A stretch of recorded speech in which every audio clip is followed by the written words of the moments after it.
Beginning transmission 137, Outcast. File under Robert Kirkman month.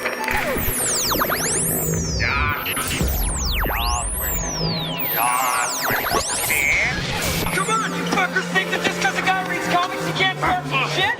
I'll fucking take all you want! Welcome to this week's episode of the Funny Books and Firewater Podcast. 面白い本と歌手ポッドキャストの今週のエピソードへようこそ。 Ignore her.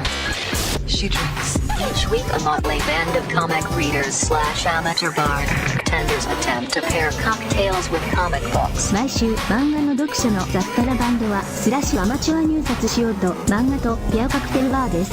All while trying to not sound like complete morons in the すべ process. ての中にしようとして音ではないような完了プロセスで低能です。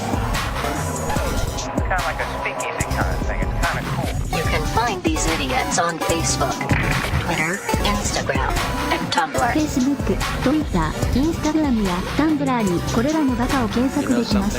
No, what? You read too many comic books.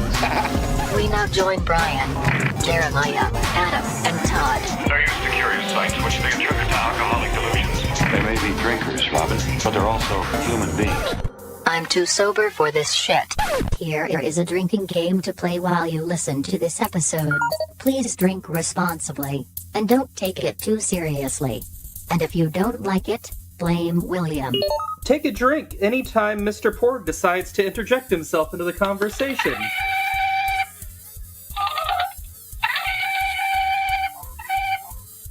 Shut up, Porg. You need to take a drink anytime Manny Bothands makes an appearance, and I get groans and fuck yous from Adam and Maya. Fuck Manny Bothan! Manny Bothand is pure genius. Take a drink anytime someone refers to me as the cum dumpster. Take a drink every time the Shame Bell makes an appearance.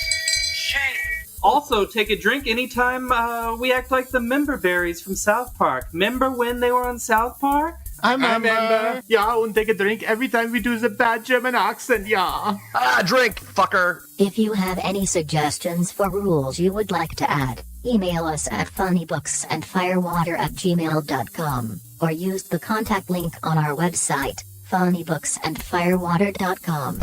Well, Adam, is the recording light on? Yeah, we're good. Is it on? Yeah. Is it really on? Yeah. Well, it's the red light's on, and it's saying how many seconds we've been recording, and it's showing... No, I wasn't talking about that. I was talking about your new fancy one that you got from the party. Yes. That's on? Yep. Okay. Now that you have a new fancy recording light, we got to make sure that we actually use it. See, it's fancy. It is fancy. Here, I have a button for that. Yeah, someone did not keep King Stash. I said I wasn't going to. I said specifically. But King Stash is most excellent. I'm just saying, that mustache with that tank top was iconic, sir. I know. Why do you not want to be the icon? I just don't like mustaches, so... But then you can offer free mustache rides. I already give them for free. But you can't give a mustache ride if you don't have a mustache. It can be a stubble ride. See? Yeah, that sounds painful. That just causes, facial burn. My wife gets pissy at me for that one. So, Maya, you'll appreciate this. The cat stole my chair when I stood up for a minute, and I feel too bad to kick her out of it, so now I'm sitting on a little stool that I pulled up to the microphone so that the cat can have my chair. You know your place. Yeah. So I have proximity set up on my phone so that when I get to a certain distance within my house, the lights will turn back on, like in the front room and stuff like that. And so the cat knows when I'm coming home. So it'll come up and crawl right on a bookshelf right by the front door and then meow at me when I get home. And it's sort of like this, where have you been? You know how worried I've been kind of thing. It's just, yeah. That's most excellent. It is most excellent. Speaking of most excellent, welcome to episode 137 of the Funny Books and Firewater podcast. This week we are finishing up our month of Robert Kirkman books. Happy birthday, Robert Kirkman. Yes. With the book Outcast, which is one of his more recent, but now not his most recent work to come out, but was turned into a TV show for Cinemax in 2016. And there is a interesting story that I have heard on an interview with him that I will relay about that later. Panel intro. But starting out, we have Mr. Mustache Ride himself, Adam. Hey, what's up, everyone? This is Adam, the reviews editor and film critic for Big Shiny Robot. Also, find me over at Bored as Hell podcast with our good friend Andy Wilson. Hi, Andy. Also, we're in Cinema Queens with Chris Stout. Hi, Chris. And of course, here and also curating our Grindr, Scruff, and Tights with the Z account. If you want to follow me on Twitter, my username is Sithbot_. It's SITHBOT_. Awesome. And then he's going to be here tomorrow in the great state of California. It is Mr. Todd. That's right, Mr. Cum Dumpster Adjacent himself. So, leaking all over you. all over me? It's been a while, so no. Oh, okay. So, hey, I'm Todd. Find me here on the Funny Books and Firewater podcast as a co-panelist. I also do English Class Hooligans with my better half, Amy. Hi, Amy. As well as this cat wrangler here, and we need to record an episode. Yeah, because we completely missed October. We just blew October. I was going to say, how was Frankenstein? We blew it. Well, we've yet to blow it, I guess, right? You blew it! We did. We totally did. We're recording this the day after Halloween, so it's now November 1st when we're recording this, and we completely missed it.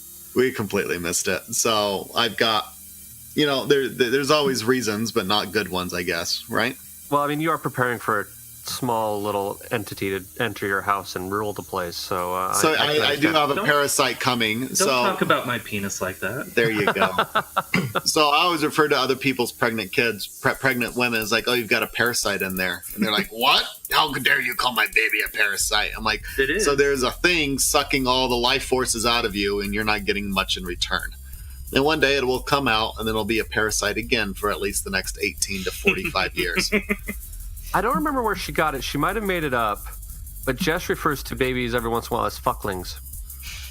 That's cute, though. Oh, look at that little fuckling. Because, I mean, it is the product of fucking, so it's a fuckling. I know. It's rather adorable. Oh, look at that mother. She has all her fucklings in a row. Exactly. You kind of need to get a onesie that says Daddy's Little Fuckling. Yeah. We'll sell that on our store if we ever make t-shirts. And if you want to be extra fun, just do what I saw in West Valley last night and put them all in blackface. Oh, yeah, you can do that. So yeah, that photo was depressing. Well, so stay classy, West Valley. The story was, I drive around for people doing deliveries and stuff, and I stopped by McDonald's to pick up, I'm assuming, food for someone. They were going to like rub it on their body because they had a fetish or something. Who knows? Sure. Yeah. And I walk in and there's this mom, dad, their 2 sons and their daughter, and all the guys are in blackface. I'm like, that is the weirdest thing. It's like I was picking everything up, and I was like, well, you know what? Maybe they're just going to like a sports game or something like that. It might be like the Raiders thing or something. Yeah. So as I walk around, I kind of like sneak a look, and no, they've got like zombie makeup on over the blackface, like blood and guts. I'm like, I don't understand why you would do this. Like, it doesn't make any sense. But it is West Valley, so maybe they're just really bad makeup artists. No, I don't think so. All right, I'm trying to salvage this, but. Maybe it came in a kit, and therefore it was there. They used it. They're like, oh, this is just for accent. Oh no, we're just putting it all over our face. Yeah, man. They're not good at following directions, apparently. No, I don't know. I can't really. Yeah, there we go. I posted on Facebook, and my buddy's like, "Did you make them sing and dance for you?" I'm like, "No, but I told them they should come to gospel brunch." Yeah. Speaking of well able to follow the directions, we have Mr. Maya. Hey, I'm Maya. You can catch me here.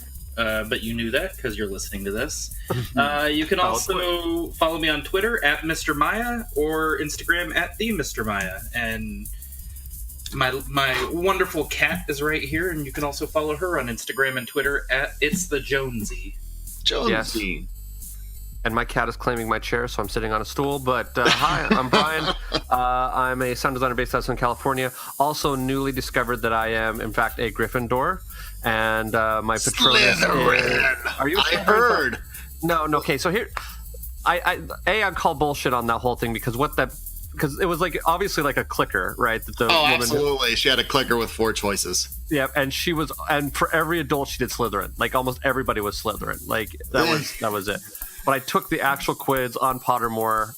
I deem that as pretty accurate. Nope, that's the official one. That is the official one. So I took the official one. So I'm officially a Gryffindor, and my Patronus is a Marsh Harrier, and I don't know what else was. Oh, I did the wand test today as well.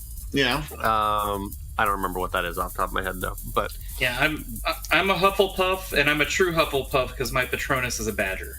Oh, nice. It's literally our dog, Badger. That's awesome. Mr. Adam, I'm assuming you've taken the test as well. Slytherin, yes. You're Slytherin. Mhm. Wow. No. I But wonder Todd, where you really I need to be a would fall. Ravenclaw for us to fill this whole thing out. What's so special about Ravenclaws? They got like the least amount of screen time in the movies. What? Well, they're just saying that we have all Because 4 houses. they're smart. Because they're smart. Ravenclaws are the smarty pants ones. I kind of expected that's what I would get, but I was really pretty excited to get Gryffindor. Also, because my niece, who's a huge Harry Potter fan, is also a Gryffindor, so I called and let her know that we were in the same house at the Hogwarts. So she's pretty excited about that. Actually, I think what we should do is, while someone's doing the lightning round, which won't be me because I didn't like this book, Todd should do the Pottermore quiz so he can announce live on air what he is. Oh. I'm down for that. You guys have a computer in front of you. You can make that happen. Todd, All are right. you down for that? Do you agree to these terms? Okay.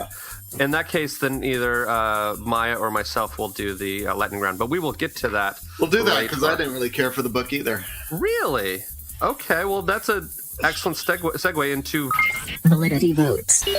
whether or not we view whether this is worth you, our dear listeners, hard-earned time, money, and effort to go and find this book and read it. So I'm going to guess what the things are going to be, but what's your vote, Mr. Maya? I'm going to say if you like exorcism books, yes. If you don't like anything having to do with exorcisms or demons, then no. Okay. Mr. Todd? Nah. Okay. Mr. Adam? I'm going to go no, unless you like stories that kind of ramble along and then don't wrap anything up before you're done with it. So. Okay, and I actually like this book, so, okay.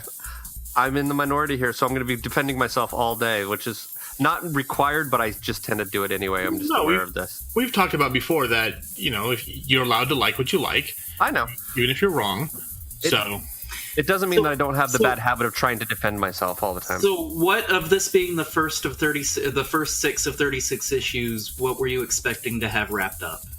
Well, the thing is, we'll go into it. Okay. Let me get We'll get into it. I just wonder, when you say stuff like that with an ongoing series, of course it's not going to be wrapped up. So that's why I'm just curious why. The problems I've had before is you can leave strings dangling. Don't leave the whole ball of yarn out there.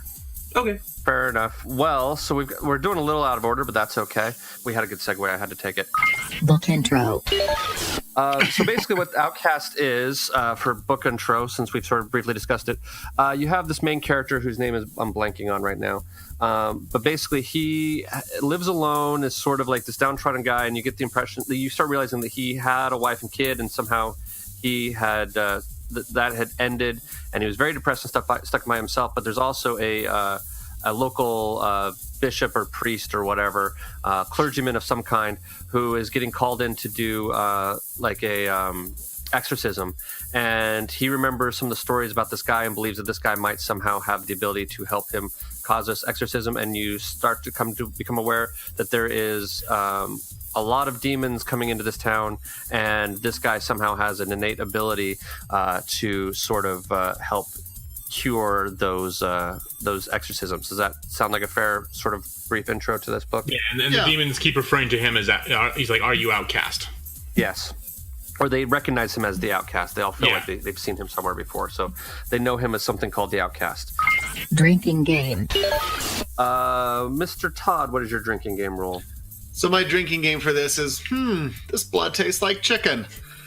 Every time someone seems to be forced to ingest some blood, their own or somebody else's, take a drink. Okay. Mr. Maya. My game's called That Boy Ain't Right.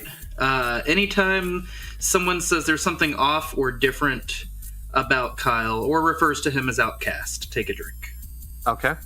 Mr. Adam. So mine is called Family Values. Anytime they refer to a family member as far as what role they would be. So if they're like a mother, a son, a brother-in-law, take a drink. Or adopted brother, or adopted whatever. brother, that kind of stuff. Okay, cool. And mine is That's Using the Old Noggin. Every time there's a headbutt in this, take a drink. Which there are more headbutts than you would normally think in a comic book for some reason. I don't know why. I'd never noticed headbutts that much before, but there's a lot of them in this particular volume. Playlist. What songs do you guys have picked out for your playlist to accompany this book? I'll start with myself because I went last time. I'm doing The Devil Inside from NXS. Mr. Todd, what is yours? It Wasn't Me by Shaggy. Which is the outlier of all of these. Mr. Maya. Mine's a song called Blood on My Name by the Brothers Bright. I don't know that song at all. I'll have to check that one out. And then Mr. Adam. Shout at the Devil by Motley Crue. Okay. Myification. Mr. Todd, do you want to myification this? YA. As it comes into the, it's really not that creepy. I mean, it's kind of has a bit of it, but not too much. It's just kind of a mild YA in this young adult reader. Yeah, it's not. Yeah, it's like, oh, I'm going to dabble in horror, but not. Mr. Meyer, you said something about 36 issues. Did this end? I don't know if it's on a hiatus or if it's over, but I looked it up earlier, and issue 36 came out like this last June. And there I have like 6 trades. Yeah. Oh no, I have 5 trades. Yeah, there are 6 trades. I don't know if it's over or if it's on like a hiatus while he works on Oblivion Song or what. But yeah, I just saw that the last published issue was a few months ago. Okay, that's interesting because that should be in my hold. I wonder when the trade came out or if I can pull. I got it right here. I'm on Wikipedia, and I would hazard a guess they might have finished it because the last 5 issues are called Invasions Part 1 through 5. Okay. That came out almost a year ago. It was actually no, it came out July 31st of this year. So the last trade just came out. Okay, so maybe it's in my hold, or maybe I just need to go find it and pick it up. Of course, I'm still trying to read down my to-be read pile. For those of you who are keeping track, I was doing good until I bought the books for next month, which we will discuss at the end of this episode, but we're doing okay. Final warnings. The one thing I say with Todd is that it'd be maybe a little bit harder PG-13 because they do use the fuck word a couple times. All right. Well, this is like you're allowed as like good one as or it two. gets era or big era because they you can say fuck. You can get away with murder back then. They got away with it back in Beetlejuice. I know. True. It's about as scary as Beetlejuice.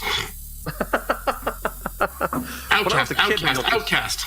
Dude, they like pulled their head out of their own throat and had like eyes for fingers. Oh no, that stuff scared me when I was a kid. I thought Beetlejuice was really creepy when I was a kid. I thought it was funny too, but I thought it was really scary. But so yeah, there we go. There. Okay, cool. Well, then we will take a little bit of a break. We will then come back and I will spoil it. We will find out what house Todd is in because that's an important thing we need to do here. And then we will discuss and spoil the living shit out of it. So this is your warning that there will be spoilers ahead in these rough waters we are about to venture into. So we will see you on the flip side. If you have yet to read this week's book and would like to read it now, press pause. Go ahead. We'll wait. At Push My Buttons Podcast, you can get all the gaming news, as well as information on latest releases and game reviews. You can also watch us play some of your favorite games, everything from Sonic the Hedgehog to God of War, on YouTube and Twitch. Follow us on all the social media and listen on all of your favorite apps. Just search for Push My Buttons Podcast. Yeah. It's funny, I've noticed when you guys don't like a book, our intros are really fast. It's really funny. Yeah, because I think the way it works is like when it's a book we like or something, we're a bit more excited to talk about it. Yeah, exactly. Okay, well, I will jump in. Todd, are you ready to start taking your test? Oh, he's already done. He's done. Well, I did the house. Now I'm working on Patronus and Wand. Okay, cool. So we'll find out what house you're in a second. Yes. Plot summary. Okay, so basically what we start out with is you see a family scene where the son is eating chips, or you think he's eating chips, munching on stuff. The daughter's having a fight with the mom. When the mom looks at her kid, she realizes that the kid has eaten part of his finger off and he's bleeding and she freaks out. You then see a poker game and you find out that one of the poker players is actually the local pastor, reverend. Oh, he's a reverend. It actually references it. Reverend, and he gets called in to try to come and do an exorcism on this little boy. We then also meet our other main character, who is kind of haunted. You see a couple flashbacks of his mom in this house that he's in. The house isn't very well taken care of, and he sort of has all stuff done there. And his name is Kyle. That's right. His name is Kyle. So Kyle wakes up to a banging on the door. His sister is there to try to, get him actually out of the house and try to help clean up the place a little bit. We see the exorcism going on. It does not go well. Kyle is convinced to go out with his sister to go get groceries, where he ends up meeting the preacher, and the preacher kind of asks for his help. He sort of says, no, I'm good. I'm going to go home. His sister drags him to her house for dinner, where she encounters her husband, who is not happy that he's there. So you find out there is some sort of like weird tension all around the family. He walks home instead. His sister leaves a bunch of stuff on the front porch. They're included in that is a phone. He calls his family, like his daughter and his wife, but doesn't answer the phone and gets really upset and breaks the phone. He decides to go visit this boy that the preacher asked for his help with. So he goes there. The kid jumps and attacks him, and then there's sort of like this weird demon sort of thing that gets sort of like sucked out of him that Kyle is able to do, and he sort of rescues the kid. So the preacher talking out front, or Kyle and the Reverend are talking out front about how there's weird shit going on, and Kyle remembers when he goes back in there that the demon didn't like light. So he pulls the light down, and then he ends up bleeding a little bit on the kid and punching him and beating the crap out of him a little bit. And the demon eventually ends up getting out of him. And so once that happens, the police show up to arrest him, obviously, because he's been beating up a kid. The mother doesn't file charges, so they have to let him go. Kyle goes home, but he wants to find out what's going on. You go and you see that he is visiting his mother, who he's put into a coma, but she was a demon for a little while. The Reverend is giving a talk, and he sees a man he's never seen before standing at the back, who gives him kind of the creeps. Kyle wakes up and actually decides to start cleaning his apartment when the Reverend shows up, asks him to come help out again. Kyle says no, but if you happen to be going to the town, can I get a ride? He goes to town, and he ends up seeing at the town an ex-boyfriend of his sister's, who he's all pissed off at. He starts punching him. His brother-in-law, who is a cop, comes and tries to pull him off him, and then he says who it is. This guy beats him up. The brother-in-law and the cop have a drink together, or the brother-in-law, who is a cop, and Kyle have a drink together, where Kyle tells a story about how that boy was abusing his sister, and Kyle was trying to protect him, but he couldn't do much, but he took a drink. And then the cop asks about him hitting his daughter and his wife, and that sort of ends that conversation. The creepy man that we saw at the church goes and visits Kyle's mom, and she is still sort of not reactive. We have another case of a guy going crazy and kills his wife, and we think he's a demon. Or the Reverend's playing poker again and discussing his sort of waning faith at a time. Kyle goes over and visits his next door neighbor. Is that true? Goes over and has lunch with his next door neighbor, and he talks about what's going on at the house next door. You find out that the preacher's actually been playing all these poker games to sort of fund the church. And that's why he plays all these poker games all the time, and that's where he's taking all the money for. So then there's a little girl who is about to cross the street, about to get hit, and the creepy old man ends up stopping her. And it's Kyle's niece and his sisters while they're out shopping. He's happy to be of assistance. So Kyle's having some flashbacks of being with his wife, kind of depressed, lonely. And so then a cop shows up and says, "Hey, I need your help." Basically, the cop says that I saw the story of you and your mom. I think I need you to come help out because I know that you did something weird. And my former police partner, he ended up killing his wife, and I think that there might be something going on there. They go into the church and try to do an exorcism. They end up beating the guy up a little bit. The cops show up and kick them out. They aren't fully able to get the demon out of there. There's still just a little bit left. And then Kyle goes back home. His neighbor next door is now gone, but the creepy guy that we saw at the back of the church is claiming to be his brother and says that he passed away and that he's going to stay in the house for a few days while he gets everything sorted out. Kyle goes and helps run errands with the Reverend, and there's one woman who doesn't like to be touched by him, so he thinks that she has a demon in him. He tries to go and help her out. She won't let him deal with him anymore, so they end up leaving. And then the creepy old man comes in and basically implies that he is the devil, and he ends up giving the Reverend essentially a heart attack by putting his hand on his chest, and you see him with a little sign of the devil sort of on his chest. So he has a heart attack. Yep. And then Kyle has flashbacks to the night that his mom basically turned into a demon, and Kyle had to fight the demon out of her and ended up beating the shit out of her and put her in hospital. And that is pretty much the entire plot of the first book. Did I miss anything? No, that's about right. About right? Okay. Todd, what is your Harry Potter house? Slytherin.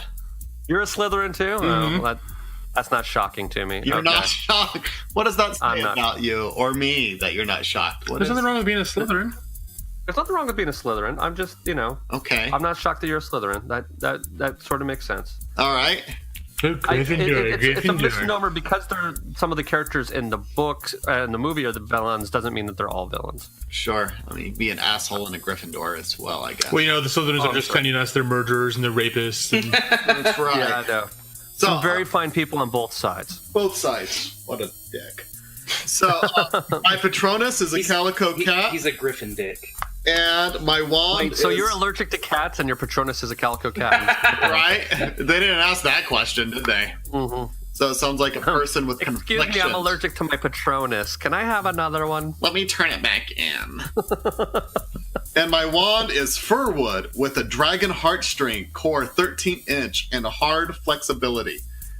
Oh. That just sounds like I've got a 13-inch dong. I know. Mine is a hazelwood with a phoenix feather core, 10 inches, unyielding flexibility. Unyielding flex. Mine is hard. Mine is Unyielding. vine.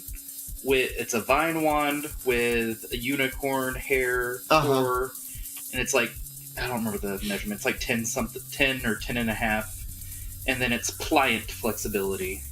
Oh, you're just a whippersnapper is what you are. And mine is a cypress wood with unicorn hair, 14 inches in length, and unyielding flexibility. Well, wow. You might know someone that big, but it's not me. We're just four guys sitting here talking about our wands. That's all. Just our wands. Just normal. Although when I normal say day-to-day. Lewis, my wand, it's not light that comes out of it. No? No. Mm. No. I see that your wand is bigger than mine. Sport's strong with this one. And then if you're interested, my Ilvermorny house is the Horned Serpent. Hey, me too. Mine is We're in the same house. Pukwudgie, yeah. Oh, and then, I haven't done that one yet. And then my Patronus is an eagle. Eagle. Oh, nice. Eagle. I never quite understood that gag in Scrubs. I think it's just random, and that's part of the reason why it just makes it amazing. So, sure, he's like kind of doing a little bit of a reverse of I'm a king of the world moment. A little bit, yeah. So he's just riding his buddy and going, look, I'm going to say eagle like a Pokemon. Adam does that in bed. Yeah? I've heard. Yeepers. Yeepers. So what is a yeepers then? A yeepers is a mix between yes and deeper. Okay. we won't talk about the accidental almost fisting story. So. Wow. Just one fist, not two?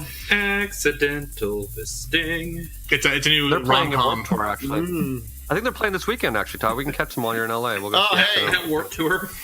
That Warped Tour. That Warped Tour right there. The accidental fisting is coming to Warped Tour. Oh, really fast story about bands. Yes. There is this I can't remember who was playing. It was like some heavy metal band, but there was this thrash band that was going to open for them. They're actually getting really popular. Mm-hmm. It's played by it's two brothers and their friend who are Native American descent, and actually do the music in their native tongue. Mm-hmm. And so they were going to open for them at the Depot. Open for I can't remember the band. Heavy metal. Yes. Yeah, heavy metal. They can't because it's a 21 show, and these guys are 18 and 16. And even though they wouldn't be in an area that would allow alcohol because they'd be on stage, they were not allowed in, so they can't play there. Oh, isn't that That's fun? actually... that must just be a weird Utah law because there are... you hear stories all the time. I was 9 years old playing the guitar at the bar. Yeah, because like as a musician, I think it's like... Well, you know what it might be is it might be that they don't have parents with them. I think you have to have like a parental supervision if you're going to be playing underage at a bar, because we've had people playing different gigs I've done who have been underage as well, playing bars and like the Whiskey A Go-Go and things like that. Sure. So I think you might just have to have parental guidance, but it also might be Utah has more stricter, weirder laws or something like that. No, it's just their own thing. The last show I saw in the Depot was the Dead South. I love the Dead South. We talked about them a little while ago. Yeah, it was really good. Probably after we went to the show. So It was, yeah. The Hillbillies. Might have been your recommendation that week, actually.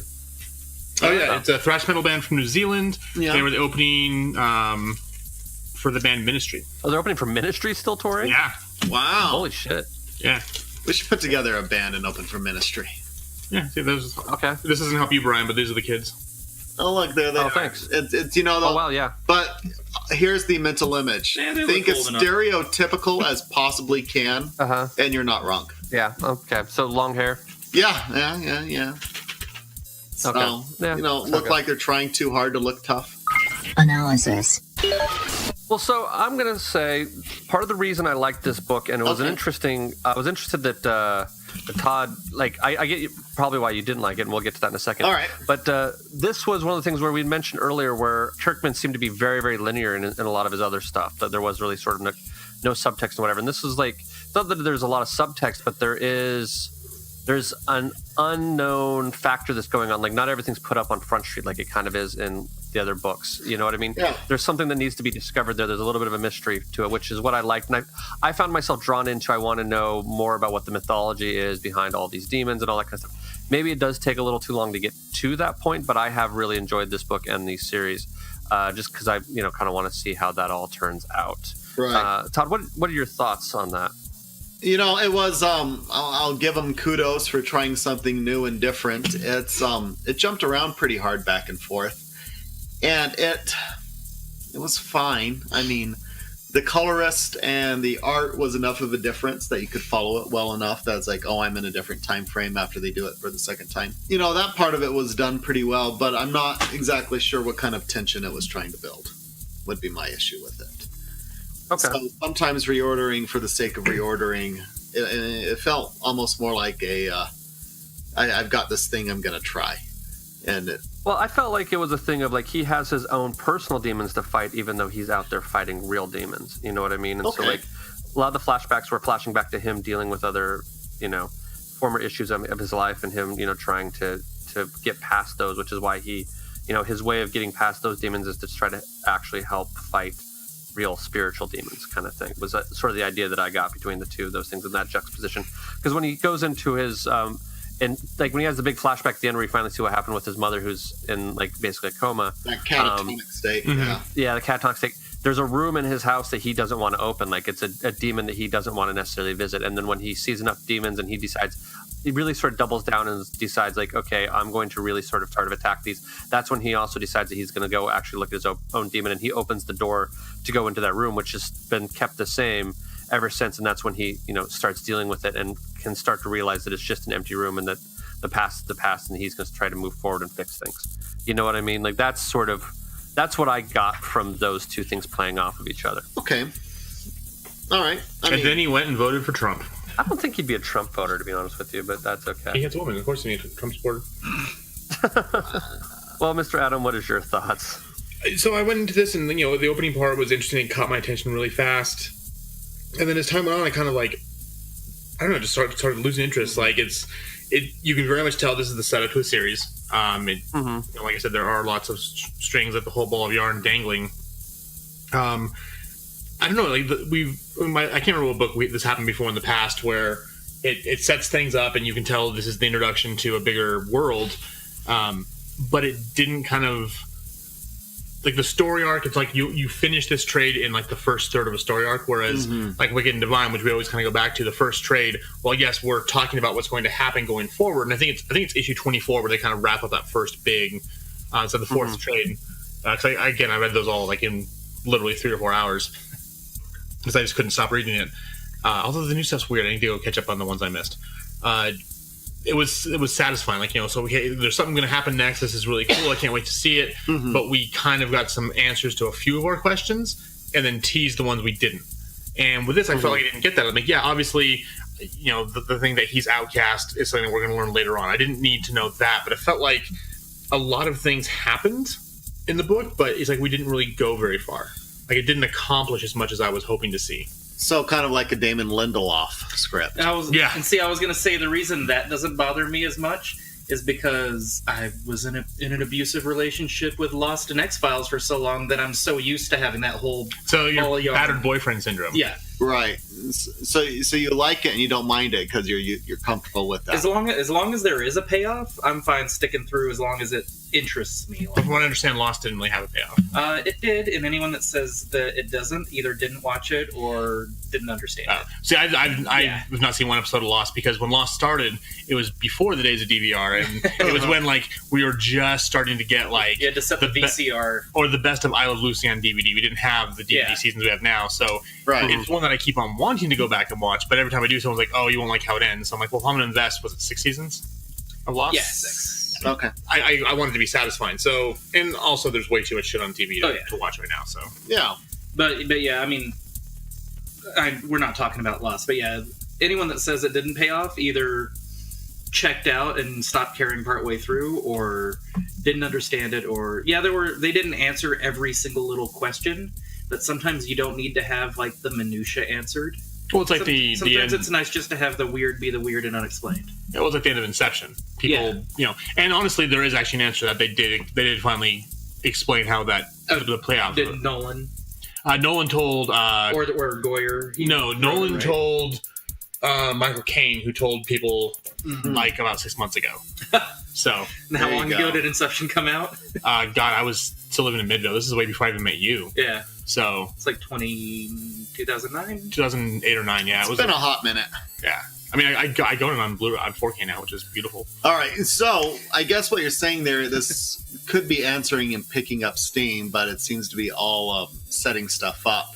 And then you've got, at the end of it, the main character says, all right, I've got my motivation. Yeah, it's kind of like... Well, and I'm sorry, I like when he did go into that room and he's like, you don't scare me. Yeah. Like, this whole time he had been afraid to, like Brian said, confront that demon, that personal demon. And now he's like, fuck it, I'm not afraid. Yeah, no, it's... Yeah. And again, like, I fully saw the metaphor of, facing demons in real life versus facing your own demons. And as someone dealing with my own demons and kind of getting through that did speak to me because, I've been there. I mean, maybe not actually, like, having nasty green vomit shot all over me. Normally it's white. Your mother cooks socks in hell. So I did really appreciate that. I just, again, it was a quick read. I got through it pretty fast. I did enjoy what I was reading, but when I got to the end, I kind of felt like, okay, where there's no catharsis, there really wasn't even like, a climax really. Maybe you could say the climax was his going into the room and kind of dealing with his own issues. Maybe this would have been better to have read, because I know I just saw that they are doing new collected editions where it's like 1 through 12, 13 through 24. Yeah, Image does that with almost all their books, or at least all their big series, where they'll do the 6-issue trades and then the 12-issue hardcovers. And that's what I have with Walking Dead. Yeah. They've done that with East of West. So as much as we've kind of shied away from doing the big, huge 12-issue runs, I think this one might have benefited from it, because I think the questions I want to have answers to, and like maybe some more of what's going to happen next, might have played it. And I could be wrong. Maybe it's something they're not going to answer until the very end. But it feels like this could have used either, maybe made the story a little bit tighter, or in the first trade, or read the bigger one to give us more of the story. Well, considering there's 36 issues, I would assume that a third of the way through the story you would have a good amount of stuff answered and probably more stuff asked. No, and I would hope so, because I've really enjoyed pretty much everything we've read by Kirkman this month. So you're not being as mean as you thought we were going to be. No, you're not at all. But and I get it, because this is all set up for story. If you're not interested in what the story is setting up, then there's no point in you wanting to read it any further. If you don't buy in, it's not necessarily a successful book for you. Because this is how far. Oh, sorry. No, go ahead. What's your question? I was going to say, how far beyond this have you read? I've read through Trade 5, so I've read 30 issues. Okay. So I haven't read the last 6. You've read them. So, all right. Like another good example we can use is Lock and Key. The first trade, again, answer all the questions we want, a lot of the questions, but then all of a sudden there are these new things that sprout up. It's almost like the Hydra, you cut off one head, you 2 more grow in this place, kind of thing. Well, and to be honest with you, I thought the first book of Lock and Key was okay, but I wasn't totally in. It was like the second or third book where I was like, okay, this is freaking amazing. So the overall of Lock and Key I think is awesome. I didn't necessarily so I kind of feel like I can tell your point of view, because I didn't completely buy into it at the very beginning. You know what I mean? I still need to read Alpha. What? The very, very final issue of Lock and Key I still haven't read. Oh, really? Yeah, I bought it, and then... Is that the only one? Just the final issue? Yeah, I read Omega, and then Alpha is actually the last one, and I was going to read it, and then when we did the Geek Swap Meet, it was one of the books that was in my long box that I sold. So I mean, I get that. Well, was anything else you wanted to say about it? Because again, you were. Yeah. No, I mean, we've been talking a lot, and you've been kind of quiet. So I'm sort of just listening. I mean, I do like this book. I do. I mean, but the thing is that you have to buy into wanting to find out more for this book to pay off for you, because it is really all about this big secret and what's going on with these demons, and why Kyle has this specific power that he is able to do it. And it also feels like, for me in this book, what I kind of like is it feels like he has some sort of semblance of a power, but he doesn't know how to harness it properly. You know what I mean? He only really sort of figures out how to do it through sort of violence, or he doesn't necessarily know if it's his blood or whatever it is, but he's trying to figure that all out. But he has sort of this innate ability that he hasn't necessarily completely tracked down. So him sort of discovering his own powers and what's that's what I find interesting about this book. So I think the overall mythology I thought was very interesting. The one thing I was going to mention is I'd listened to an interview with Robert Kirkman about this, and apparently what had happened was he was, at a con, I think it was in San Diego Comic-Con, and someone came up and asked him, what he was doing next, and he, as he described, he goes, I felt like I was, talking to like just another, comic book writer friend, so just sort of like shooting the shit of like a current idea. It wasn't something that I developed or, would really push anything further. And apparently who he was talking to was one of the heads of production for Cinemax, and so he gets a call from his agent the next day being like, how is this, you just greenlit a project I've never heard of? And he's like, I don't know what you're talking about.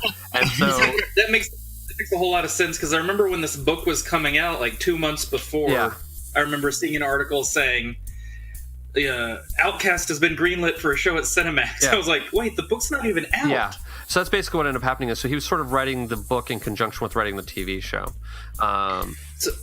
So I looked it up. The show only lasted 2 seasons. And had Utah's favorite son, Patrick Fugit, in it. Yeah. But I do kind of want to watch it because the creepy dude that may or may not be the devil is Brent Spiner. Yeah. Oh, that'd be fun. I watched the first issue first episode of it, and I liked it. But my mom has Cinemax, so I watched it. I have to watch when I'm at my parents' house. Your God-fearing mother has Cinemax? Oh, my God-fearing mother freaking loves Game of Thrones, okay? So I know, we were watching it when I was over there last time. So here was my question to Todd earlier. We were waiting on Adam to show up.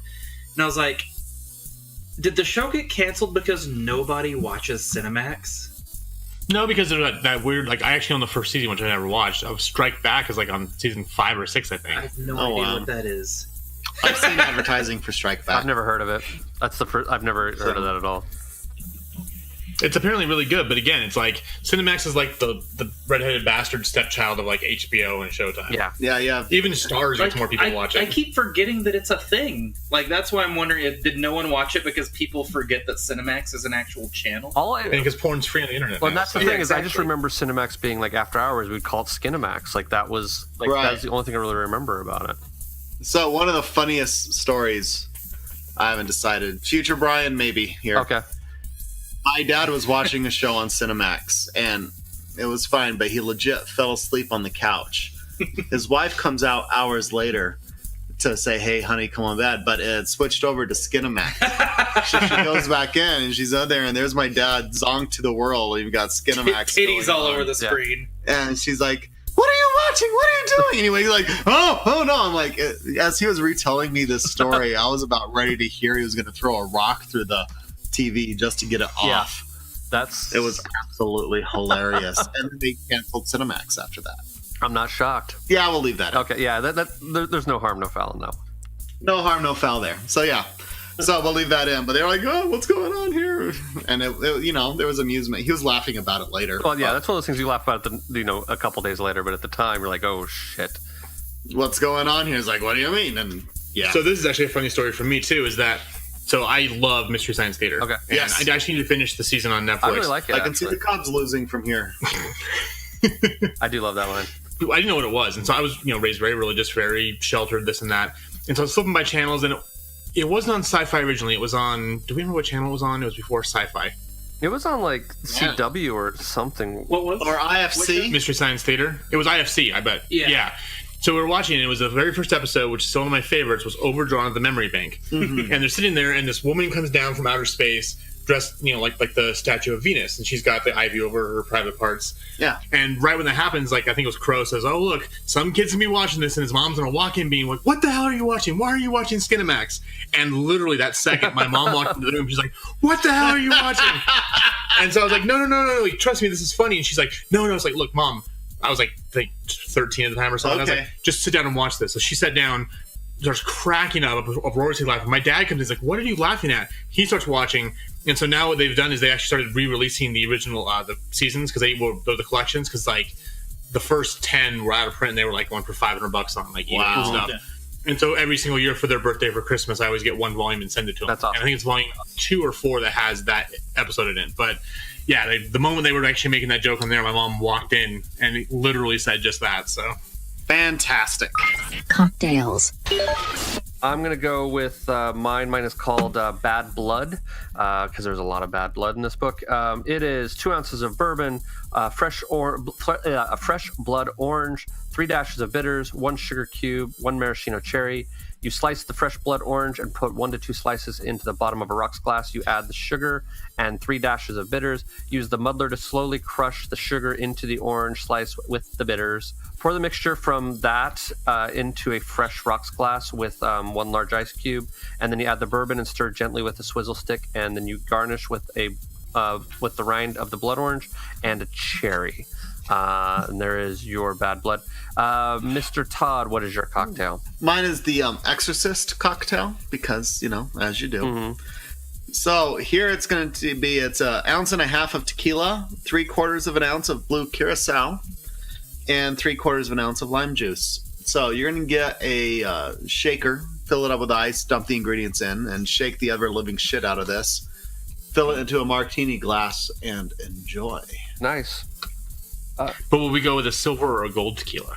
I would say silver. Silver, absolutely. Yeah. When do you go with a gold tequila? When you want to make even worse life choices. Yes, exactly.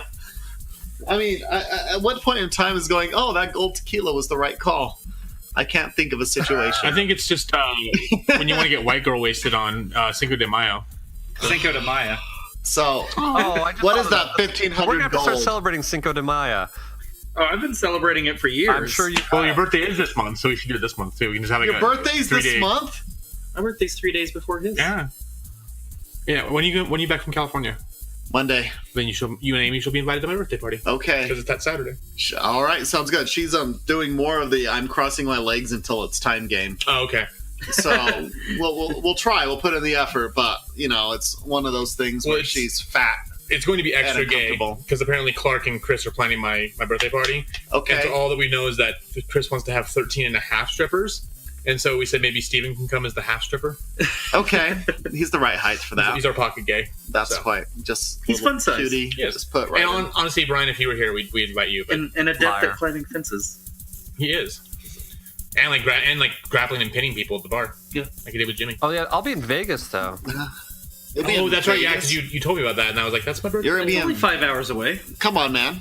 Yeah, no. So Get an I'm Uber. doing 2 cons in a row, and then going to Vegas the next weekend. It's only 5 hours away, or like a 40. Someone's got a full social calendar. Shockingly, yes. It's not normal for me. It'll be vacant, like as a desert for the rest of the year. But right now, I have shit going on. Bizarre. Woohoo! Yeah. Okay, well, Mr. Adam, what is your cocktail, Mr. Birthday Boy? So mine is called Demon Spit. So we take 1.5 ounce of gin, a 3/4 ounce of green creme de menthe, 1/2 ounce of lime juice. You put that in a shaker with ice. You shake the shit out of it. Strain it into a highball glass filled with ice. Top with club soda and stir. Awesome. See, Demon Spit. Just saying that reminds me of one of my favorite things my friend came up with when he started saying hooker spit. Hooker spit? Yep. Is that a curse? Hooker spit. Pretty much. Okay. Yeah. We were actually looking at the list of I think it was the Try Guys were doing the really nasty drinks, and there's one called it was hooker something or other, and basically it was tequila with a raw egg, and then you put hot sauce on top of it. It actually was called a spicy chicken. We went to an Irish pub for my friend's 21st birthday. It was that the cement mixer, all those lovely things that you never want to drink. Jeez. Raw eggs aren't that bad. I'm not that against a raw egg. Not in a drink though like that. I like a flip. Brian taught me about putting egg white in a drink to make it frothy. Yeah. I'm down for that. Sure. Frothy. There's lots a of really ways to interesting cum froth story I'm things. not going to go into. So, well, Mr. Frothy, what is your cocktail? Mine's called Demon's Blood. Yeah. And if you're diabetic, don't make my drink. Yeah, you're going to take a gallon. Yeah, you're going to take a gallon container. Maybe not as much sugar because you're going to take 4 unsweetened packets of cherry Kool-Aid.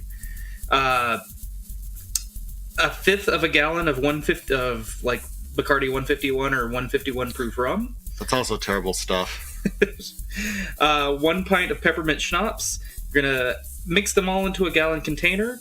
And then you're going to add either Mountain Dew or Collins Mix if you want a sweet or more tart drink. Wow. Okay. I can see where that would be tasty, but that 151 scares me just a little bit. It does. I mean, the thing has like a fire preventative cap on it. I used to shoot 151. Why? Here's the thing, this is one of the few occurrences I've ever seen where 151 is actually intended to drink. Most of the time it's put on top and burned off. Like, you don't see many cocktails that actually use it to be consumed. Well, to be fair, there isn't, compared to there's actually like about a gallon worth of stuff, it's only a fifth 151. I get you, but like, it's still... But still. There's also... Can't remember, at Piper Down here once, they, on their, because they have that like shot menu with like 50 different shots, and one of them was like 151 wild turkey and something else mixed together. I have one of those on my birthday actually. Actually we were in Puerto Rico. My old boss. Really good. Yeah, well, I mean, I've done liquid cocaine for this show, and that's 151 Jaeger and Goldschlager, and then a flaming Dr. Pepper is delicious. What about flaming? All right, so. Talking about liquor. A gay Dr. Pepper? Hey! So are you aware of the differences between rum and vodka? I mean, honestly, okay, as you're looking at rum is distilled from molasses. Well, not necessarily. It's the distillation process is very similar to each other. Rum just stops at a lower proof rate than vodka does. So vodka actually works its way up to about 190 proof. And then they add water back into it. Rum works its way up to about 160, 170 proof. And so you have a bit more flavor, not ethanols, but phenols. Flavor phenols is in rum than it is typically in vodka. But for the distillation and processing, it's the same. We all have flavor phenols. But yeah. I didn't know that. So, but for the most part, when you see like the Bacardi 151, they've done the distillation and they've had it... They have added hardly any water to it. They basically went, we can bottle this shit as it is right now. Just like straight alcohol. Yeah, I mean, it's 151 proof. Who wants 75% alcohol drinks? I mean, it's... That's rubbing alcohol, basically what that is. That's basically what it is. And then you have kids out there drinking. So here's the thing I think is funny is everyone gives Gen Z shit for doing like the Tide Pod challenge and stuff. Yeah. When I was in high school, they were drinking rubbing alcohol to get drunk. Or then the newest generation was drinking, because it was rubbing alcohol and mouthwash. Robitussin. Robitussin. And then the millennials were doing hand sanitizer. So, dude, every single fucking generation tries to find ways to get fucked up that aren't good for you. Right. There isn't a generation that's stupider than the rest. Just people in general are stupid. Well, if you look at it in the biography of Malcolm X, is it hazelnut? Or what's the other spice if you have enough? Nutmeg. Nutmeg gets you high. Yeah. Oh, really? Yeah, nutmeg gets you high. I think it's like freshly grated, though, or something like that. It can't be you can't beat it when it's fresh. You know, like Frito chips. Like that's a very underrated movie. What movie? Big Trouble? Oh, yeah. Was that it? I think it is. I haven't seen the movie. It's got Jason Lee in it, and he plays this hippy-dippy Jesus-type dude that's kind of along for the ride and the voyeur of it all. In Big Trouble in Little China, really? No, just Big Trouble. Oh, okay. It's Big Trouble. It was written by... It's got a young Zooey Deschanel. It was Dan Aykroyd, wasn't it? No. Big Trouble was the... It's State Tim Allen, right? Yep. Yeah. That was so. I know we're all way off topic. So no, it's fine. I read the Dave Barry books. I love Dave Barry. Us off topic. I know, right? I didn't like the book that much, but then when I moved to Utah, for whatever reason, like the movie was on TV finally, and I was with my buddy Joey, and it would come on, and the first time I saw it, we kind of hate watched it. Sure. And then it was like looping every single day, like at 7 p.m. And so we get home from work, turn on the TV, Big Trouble was on. And as we watched it, like literally probably 15 times in a month, we begrudgingly liked it more and more and more. To where we would literally be howling with laughter. And it's not a good movie by any means, but there's a part of me that liked it. I did that with Cable Guy. Yeah. I think, Brian, you made me watch Cable Guy like 4 times in a row. It's like the first time you're not going to like it. By the time you get to the 4th one, you're convinced. Yeah. It's the best thing ever created. Yeah, it's true. It's like 500 Miles and How I Met Your Mother. Wait, it comes back. It comes back. It comes back. Just keep going. Again. Just keep going. I still do actually kind of love Cable Guy. There are really good elements in Cable Guy. There are. I haven't seen that movie in so long. Yeah. So anyway, Outcast, Robert Kirkman. Parting thoughts. Does anybody have any final thoughts before we go into grades? Did you do your drink? I did. Yeah, I started with mine. Okay. I couldn't remember. There we go. There. Well, it's been so long. It's there for me. It's there. It exists. You're aware of its existence? It exists. I'm acknowledging its existence. You know, I liked Battle Pope better. Okay. Even this recently past month, I would put this in the bottom of the pile for Kirkman for me. Okay. Final grades. Everybody ready for final grades? Sure. Okay. Well, I know that This is going to be a low grade for Adam, but Self-contained. for self-contained, Adam, what is your grade? F. I mean, there's no story arc in this book. It does introduce interesting concepts, and it does a good job of world building. But we've seen with past books that you can still do all that, and you can still kind of be like, cool, this is what's going to come next, wink, wink, but also have a satisfying conclusion, and this one does not. Okay. Mr. Maya. Self-contained, I'm going to give it a D. Okay. I agree with Adam, but as far as it being self-contained goes. Yeah. I can't defend it on self-containment, so I will also give it a D. Mr. Todd. Yeah, I think the three of us are going to give it the D. Okay. Just someone would it's give me the D. asking for- Shit. Yeah? Yeah. All right. Well, you know what Todd's wife says. Don't suck a dick unless you want to. Unless you want to. I know, I thought it was... Don't suck a cock unless you want to. I thought it was, it's only gay if your balls touch. Oh. I don't think I've ever heard her say I that. thought it was only gay if you said you don't say no homo, which is really hard with a dick in your mouth. No homo. Where's your handle? Writing grade. Okay, for writing for Mr. Kirkman, what is your grade, Mr. Todd? You know, for this one, it's a C. I mean, I see some of the ideas, and I liked the concepts. The execution was rushed. Okay. Mr. Maya. I'm gonna give it a B minus, C plus. Not the strongest, but if the rest were on Comixology Unlimited, I'd totally read them, but I don't want to run out and spend money to read the rest of this. Okay. Mr. Adam. I'm going to go with a B minus. The writing wasn't the problem. I mean, the characters were interesting. I think they had a good, again, world building was strong, and I liked what they were doing with it. It just wasn't satisfying in the end. Okay. I'm going to go with, I'll go with the B for writing, much like whatever. I mean, I liked it, but yeah, it's not necessarily self-contained. Art grade. For art, as a seta, we'll say that. Yeah. As a I'll seta. take that. What is your the Maya pronunciation agrees. Then what is your grade, Mr. Maya? I'm still there to B minus, C plus. The art isn't what really grabbed me reading this. It was just kind of, to me, it seems like, we've talked about that stamp that some artists have that you can't imagine someone else doing the book. This one I could imagine just about anyone doing the book. Okay. Mr. Todd. For me on the art, looking through it, I enjoyed it, but it was very reminiscent of our Mr. Eduardo Russo. A little bit, yeah. Like 100 Bullets era. So it's doing like that, and then someone let's give it a Midwestern color palette. With the color tones and everything, if anything else, I would say the coloring and the art, it reminds me of In Cold Blood is kind of like its, spiritual animal or just tone for me.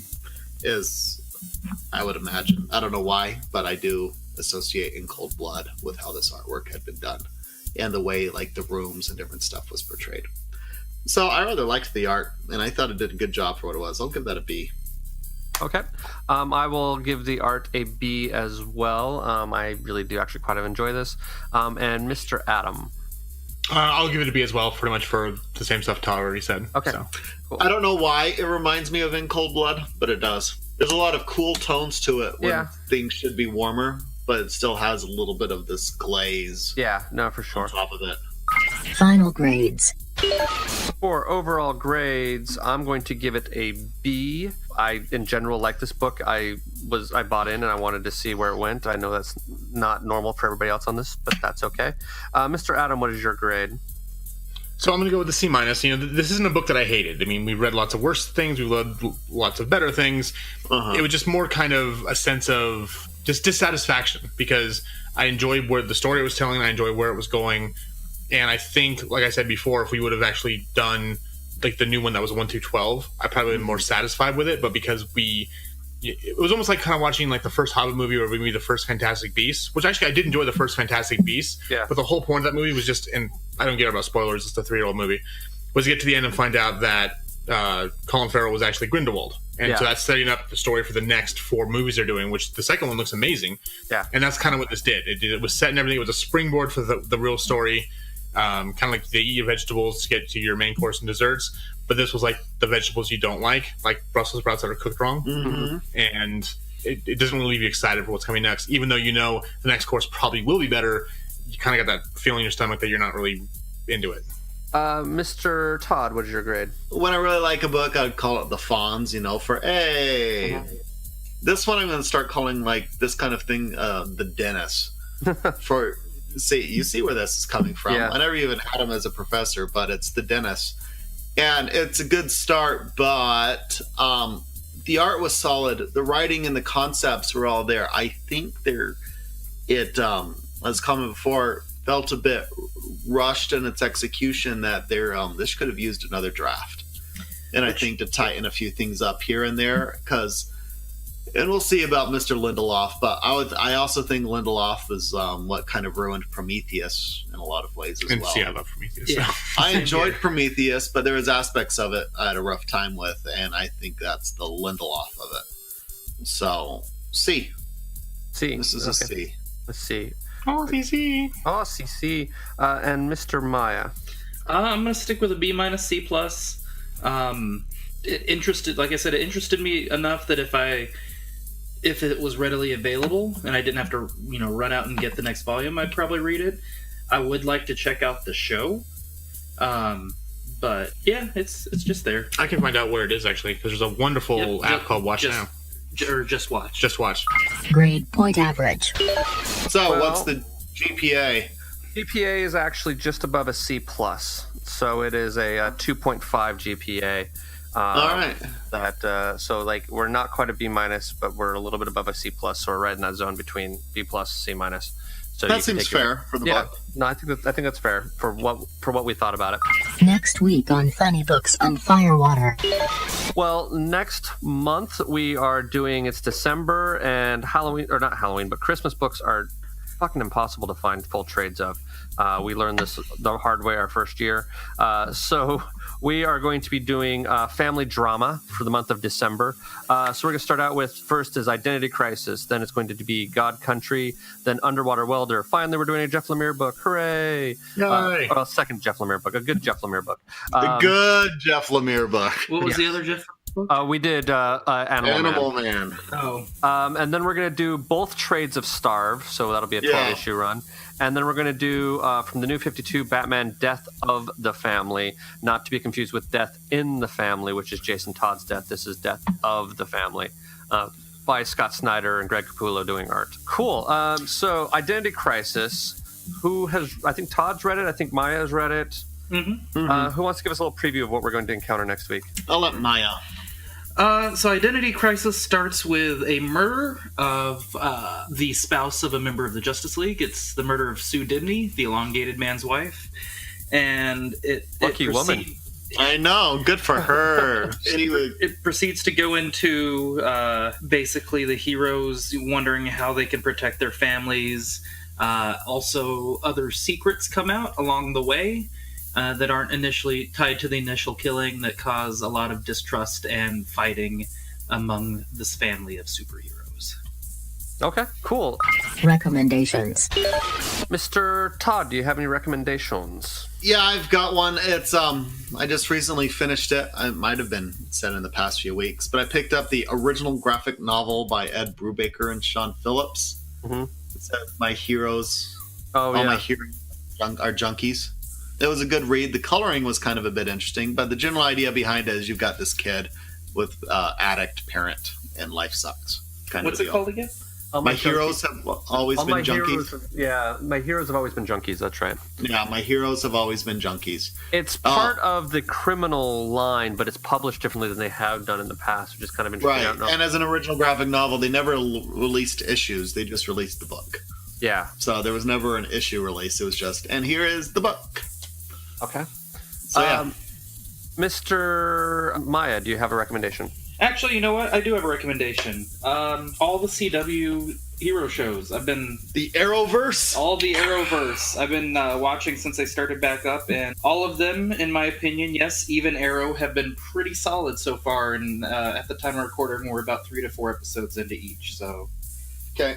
I will say, I do want to give a plug to Sabrina, The Chilling Adventures of Sabrina. Damn it, that was my recommendation. Well, I'll let Adam talk about it then. Okay, Mr. Adam, what's your recommendation? Surprise us.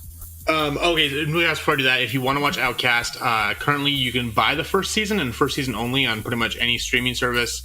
The only way to watch all of them is to get the very original title of Max Go, which is Cinemax's on demand if you subscribe to them. Okay. So, Maybe there'll be like a trial or something I can just binge all like or 20 something, episodes. yeah. Todd, did you finish Sabrina yet? No, I watched like 5 episodes. Okay, of it. so I'm almost done. I got like 2 left. But yeah, my recommendations aside from that, which is a lot of fun. It's a lot like the comic. It's a lot of representation. We've got a trans character in there. We've got a lot of people of color.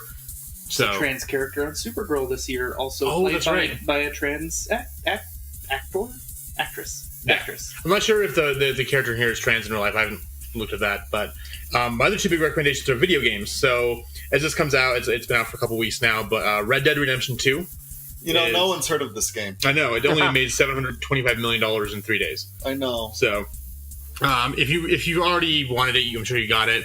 The one recommendation I can make, though, is that if you have it, if you're trying to choose which system to get it for, the Xbox One X is the only one that renders it in native 4K. And actually, there's a bit of a... It's going to look gorgeous no matter what you play it on, but there's a graphical uptick from there. And the second thing is I've refused to play them because they always would piss me off. But my boyfriend Clark convinced me to play through Dark Souls with him on the Switch. And yes, it is infuriatingly hard, and I am hating certain parts of it, but at the same time, I can't stop playing, and it's a lot of fun. So that actually, once you actually learn how to play the game and how to kind of actually like block, parry, and dodge and stuff, it makes a lot of sense, but it's still very frustrating, but fun. No, what's infuriating is seeing people much better than you. If you go watch like YouTube videos of people going through without wearing any armor, getting hit 0 times. Yeah, the one guy beat the game using the drum pad controller from Guitar Hero. And then this one guy actually has a run on YouTube where he doesn't get hit once, and the developer of the game doesn't believe it's real. So, okay. That sounds a lot like there was a Guitar Hero game. They had a song that was designed not to be beaten, and it was Through like the Fire and Flames. Yeah, and then like it was opening night, and some guy showed up and he beat it opening night, and you're like, "Good God, we kind of give up." I can beat it on medium. And then my recommendation is going to be Gwenpool. I just picked up the first trade kind of on a whim and actually really had a good time with it. It's kind of funny. The book, for those of you who are not aware, is about a girl named Gwen who basically is sort of a comic book fan who somehow finds herself in the comic book universe. And so because she is one of the few people who is aware that this is a comic book universe and she's read everything, she knows everyone's backstory, she knows who people are, she seems to have this superpower, and she always sort of knows like, oh, that, you know, I'm the hero of the story, so things are just going to work out for me. So, like, she'll jump off a building and then she'll land in, you know, a truck passing by carrying mattresses or whatever. And, like, so it's just sort of like this sort of fun wish fulfillment kind of thing. But it's, I really enjoyed the first trade of it, at least. I thought it was super fun. So there is that. Anybody have anything else before we put a fork in this one? Actually, yeah, on a fun note, Netflix is being sued by the Satanic Temple. Oh, really? Because it's basically like evil Hogwarts. They've got the Baphomet statue, and it's literally like the spitting image of the one that the Church of Satan or the Satanic Temple uses. So they're suing for using copyright. Oh, really? Or something like that. Basically, they want Netflix to give them some money, and they'll stop complaining. So that's funny. You will say, and they have a thing where they compare the one used in the show with their actual one, and you're like, yeah, that's going to be tough to argue your way out of. Because it's a spitting image of, like, moments I was like, oh, it's Baphomet, and then, you know. Yeah, I mean, it's like someone taking the Apple logo and taking an extra little bite. And I bet Netflix just didn't even think it was like a licensed thing, because like the likeness of Jesus isn't licensed or copyrighted. Right. It depends on the one, though, because you have like the JW Jesus and you have the Mormon Jesus, and those are. And so that's a big deal there. But it's Netflix / Warner Brothers, because it's a Warner Brothers production. Mm-hmm. So they're both under a suit. I just know that there's someone out there who gets paid more in a year than I'll ever see in my lifetime, whose job it is to research these things. So shame on you. Hire me. Well, so then that'll do it for this week. So next week we will be starting family drama with Infinite Crisis. Identity Crisis. Huh? Identity Crisis. Identity Crisis. I apologize. Identity Crisis. Sorry. See, I've been corrected. Identity Crisis next week. Until then, thanks for joining us, and we will talk to you later. Bye. Bye. so that happened. Thank you for joining us for this week's episode. This band of knuckleheads will be back next week with a new episode. Until then, you can find them on Facebook, Instagram, and Tumblr as Funny Books and Firewater, and on Twitter as @FirewaterCast. Go to funnybooksandfirewater.com for the most up-to-date information, as well as cocktail recipes from this and past episodes. Thank you for joining us. And until next week, support your local comic shop, tip your bartender well, and stay hydrated.